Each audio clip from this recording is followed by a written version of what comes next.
जय जगन्नाथ।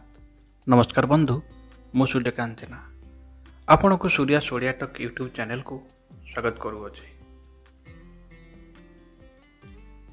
आज आम कथा हेबा जदि कई अति आत्मीयर अंतरंग बंधु कि बांधवी हठात आम जीवन परिधि चली जाए, से समय आम मन में आसुथिबा भावना विषय टिकिए कथा हेबा।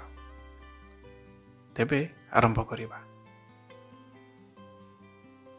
से एमिति चली जिबाटा केते दूर ठीक मु जाने ना, जिबार तो थिला, हेले हठात पर करी आउ सबको एमिति तुच्छ करी एमिति मुह बुले जिबाटा को मु सहजे ग्रहण करि पारुनी। एमिति अनेक अड़ुआ प्रश्न मु निजको करे, आउ सब प्रश्न को एमिति प्रतिटी दिगरु तर्जमा करिले मु भी तुमको संपूर्ण दोष दे पारे ना। हुए तो तुम दोषी हो पारो बा न भी हो पारो,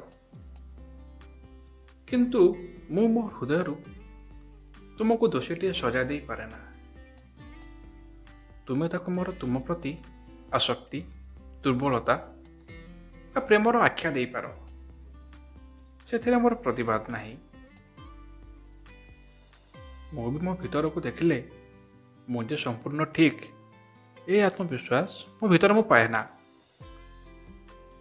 हुए तो तुम जगह मु थिले मुझे एमती न करि थांती एक मु जोर दे कहि पारे ना।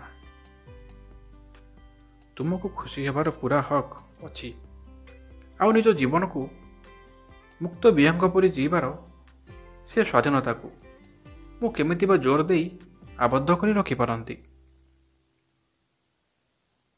किंतु मोठू तुम्हें दूरे जीवाटार कारण मु जानी पारलिनी कि तुम्हें मते जणाइबाटा उचित दी मने कलनी। से कथा टिकिए टिकिए कष्ट देउथाए। मु तो तुमर एबे जाए केबे भी अमंगल चिंता करिनी कि आगको भी करिबार नहीं। जाओ तुम्हें तुम खुशी रुह। मोठू जहाँ न पाई चलीगल कि मु जा दे पारिलेनी, तुमको से सब मिलू, बस एतिक ही कथा। आउ जेबे अजाणते तुम्हें केबे मो जीवनर कक्ष पथरे आसी जाओ, हुए तो मु मो कक्ष पथ को परिवर्तन करी चली जाई पारे।